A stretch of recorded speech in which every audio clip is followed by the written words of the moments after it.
আপনারা দেখছেন বাংলা এগিয়ে।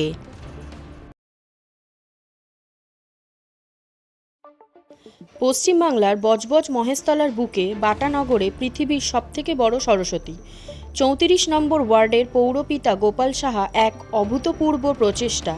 এই অনুষ্ঠানে উপস্থিত ছিলেন বাংলার জনপ্রিয় ছোট পর্দা থেকে বড় পর্দার বিভিন্ন রকমের অভিনেত্রী ও অভিনেতারা।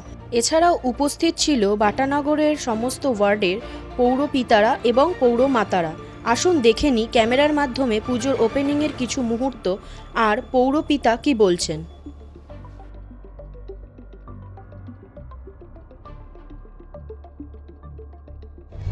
মা আমাদের সবার উপরে, মায়ের কাছে মাথা নিচু, বাটানগরের সরস্বতী সবার উচিত।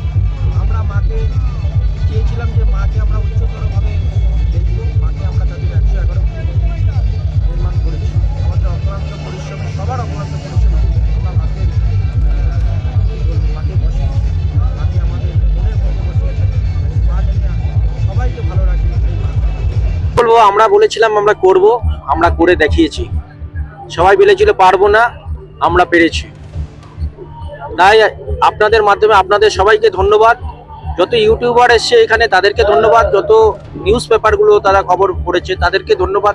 প্রত্যেকটা যারা আমাদের সোশ্যাল মিডিয়ায় এবং মানুষের কাছে, যারা মুখে মুখে মানুষের কাছে আমাদের এই পুজোকে তুলে ধরেছে এবং যারা বিশ্বাস রেখেছিল যে বাটানগর স্কোয়াড আর গিয়েশান এই পুজোটাকে কমপ্লিট করতে পারবে, তাদেরকে তা আমাদের উপরে আস্থা রাখার জন্য ধন্যবাদ।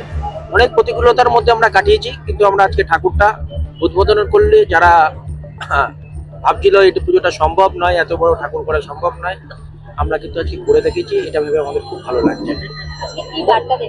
বার্তা দেবো সবাইকে, বলবো আপনারা একবার আমাদের প্রতিমা দর্শন করতে আসুন, আপনাদের ভালো লাগবে। আমরা চেষ্টা করেছি মহেশতলাকে এক জায়গায় অন্য জায়গায় তুলে ধরতে, মহেশতলা নাম সব জায়গায় তুলে ধরতে, জানি মহেশতলাকেও মানুষ চিনতে শেখে, জানতে শেখে, প্রত্যেকটা মানুষ জানি মহেশতলায় আসে একবার হলে। মহেশতলার রেকর্ড করা এবং সমস্ত কিছু গোপাল সাহার উদ্যোগ আলাদা, মানে একটা নতুনত্ব। যেরকম পুজোটা 111 ফুট বিশ্বের দরবারে একটা রেকর্ড, সেরকম সেবাশ্রয় আসছে, সেটাও আমরা জানি রেকর্ড হবে। কি বলবেন? দেখুন, আমাদের সাংসদ অভিষেক ব্যানার্জি, তার একটাই বলবো লক্ষ্য যে না হওয়া কাজকে কিভাবে করতে হয়। তার শিষ্য আমরা। সবাই বলেছিল এই পুজোটা সম্ভব নয়, কিন্তু সাংসদের চিঠি আমাদের তার আগেই চলে আসে। আমার সাংসদ আমাদের উপরে বিশ্বাস ছিল যে আমরা এটা করতে পারবো এবং আমরা ওনার শিষ্য, আমরা এটা করে দেখিয়েছি। আজকে অনেকে অনেক কথা বলেছিল, আজকে বলতে তাদের জন্য ক্ষতি নেই যে আমরা পেরেছি করতে। সেবাশ্রয়টা কবে থেকে কবে অবধি চলছে যদি একটু জানা। আমাদের 4 মার্চ এবং 13 মার্চ 10 দিন চলবে। তারপরে আমাদের আবার 5 দিন রোটেশনারি ক্যাম্পগুলো হবে, 20 তারিখ পর্যন্ত প্রায় হবে। তা সবাইকে বলবো ওই ক্যাম্পে আসার জন্য, যেন পুজো দেখতেও আসতে বলছি। যেহেতু স্বাস্থ্য ব্যবস্থা আপনার বাড়ির সামনে, কলকাতার বড় বড় ডাক্তাররা আপনার বাড়ির দুপা হাঁটলেই আপনার সেই ডাক্তারের ক্যাম্প, সেই অপরচুনিটি মিস করতে আমি মানুষকে বারণ করবো যে এই অপরচুনিটি মিস করা যাবে না। কারণ এখান থেকে আপনার স্বাস্থ্যের সমস্ত কিছু আপনি কিন্তু জানতে পারবেন। সাধারণ মানুষ কি কি সুবিধা পাবে সেবাশ্রয় ক্যাম্প থেকে? দেখুন, প্রথমত সমস্ত রকম ফ্যাসিলিটি তো থাকছেই, প্লাস হচ্ছে এমআরআই থেকে শুরু করে সিটি স্ক্যান থেকে শুরু করে যেইগুলো আমাদের ক্যাম্পে থাকছে না, সেগুলো কিন্তু আমার যার দরকার তাদের কিন্তু আমরা হসপিটালে পাঠিয়ে দিচ্ছি এবং ফ্রি অফ কস্টে সেটা কিন্তু সে সমস্ত ট্রিটমেন্টটা হচ্ছে। প্রায় 5,25,000 মানুষ 30 দিনে প্রায় ভিজিট করেছে। 30 দিনে 5,25,000 মানুষ কিন্তু রেজিস্ট্রেশন করিয়েছে এবং পরিষেবা নিয়েছে। এরপর গোপাল সাহা কি রেকর্ড দেখাবে, কি চমক দেখাবে? আমাদের প্রণম্য, সবাই প্রণম্য, কিন্তু এই মুহূর্তে দাঁড়িয়ে একটা দেশ বা সমাজের তার উন্নতি বা সবকিছু নির্ভর করে মানুষের শিক্ষা দীক্ষা সংস্কৃতির উপরে। অর্থাৎ শিক্ষা দীক্ষা সংস্কৃতি চেতনা চৈতন্য তার নান্দনিকতার উপরেই সভ্যতা দাঁড়িয়ে রয়েছে এবং তার প্রতিভূ এবং প্রতীক হলো মা সরস্বতী।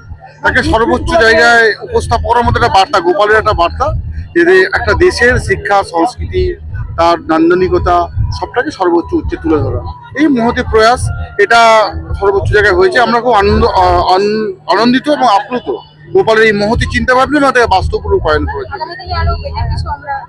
দেখুন, গোপাল আমার অনেক জুনিয়র, মহেশতলাতে আমাদের অনেক জুনিয়র, আমরা তো অনেকটাই, আমরা অনেক রাজনীতির সাথে যুক্ত আছে, অনেক জুনিয়র। ও এই আমাদের 6 নম্বর পৌর বোর্ডের প্রথম সদস্য। এই পৌর বোর্ডে 2.5 বছর চলবে। 2.5 বছরের মধ্যে ও যে কর্মদক্ষতা দেখিয়েছে, যে ওর নৈপুণ্য দেখিয়েছে, যোগ্যতা দেখিয়েছে, সেটা আগামী দিনে একটা আমি আশাবাদী যে গোপালের এই কর্মদক্ষতার মাধ্যমে একটা অনেক ওপর দিকেও যাবে। এটা এটা আমার ব্যক্তিগত ধারণা যে একটা মানুষ তার 2.5 বছরে যে দক্ষতা দেখিয়েছে সেটা। দেখুন, আমি মিডিয়া আপনাদের সামনেই বলছি, আমি এইটা নিয়ে আগের 2009 সাল থেকে পৌরপিতা ছিলাম মহেশতলাতে। আমরা সাধারণত আমাদের ভাবনা চিন্তা ছিল মহেশতলা কেন্দ্রিক, অর্থাৎ মহেশতলা পৌরসভাতে কি ফান্ড আছে সেই ফান্ডটা আমাদের যথাযথ না, আমাদের এত এমপ্লয়িজকে মাইনে দিতেই কেটে যেত। গোপাল এই প্রথম দেখলাম মহেশতলার বাইরেও কিভাবে রাজ্য থেকে ফান্ড আনা যায়, কেন্দ্রীয় সরকার থেকে ফান্ড আনা যায়, রাজ্য সরকার থেকে ফান্ড আনা যায়, এমপি থেকে ফান্ড আনা যায়। এইসব করে একটা মহেশতলা একটা অভূতপূর্ব উন্নয়ন তৈরি করেছে। আমাদের সকলের সমর্থন থাকবে এবং আমাদের দায়িত্ব, যেমন একটা রাজনীতিবিদ তৈরি হয় কিন্তু তাকে সুষ্ঠুভাবে গড়ে তোলা রাখাটাও একটা বড় দায়িত্ব। তো আমাদের সকলের দায়িত্ব গোপালকে সুষ্ঠুভাবে পরিচালনা করে একটা বড় রাজনীতিবিদ তৈরি করা, বা ও তৈরি হবে সেটাকে আমাদের এরপর অনুঘটকের কাজ করা, এটা আমাদের দায়িত্বের মধ্যে পড়ে। তো আমরা সকলেই সেই প্রার্থনা করব। এবং আমি বলতে চাইবো ভারতবর্ষে ধর্ম নিরপেক্ষতা, ধরো এই যে গোপাল সাহা, আমাদের কুতুবুদ্দিন দা, আতিবাদ দা, এই ধর্ম নিরপেক্ষতা এটা মূল spirit. Indian constitution, Indian sovereignty, Indian সমস্ত কিছুর একটা স্পিরিট, এই ধর্ম নিরপেক্ষ, সবার ঊর্ধ্বে মানুষ। আজকের এই সরস্বতী পুজো যদি আপনি অর্গানাইজার দেখেন, এখানে যেমন আপনি ভট্টাচার্য চক্রবর্তী আছে, তেমনি এজে হালদার, আমাদের করিম রহিমরাও রয়েছে। আমরা পাশাপাশি বসে আতিবাদ। এরকম গুরুত্বপূর্ণ তথ্য জানতে দেখতে থাকুন বাংলা এগিয়ে।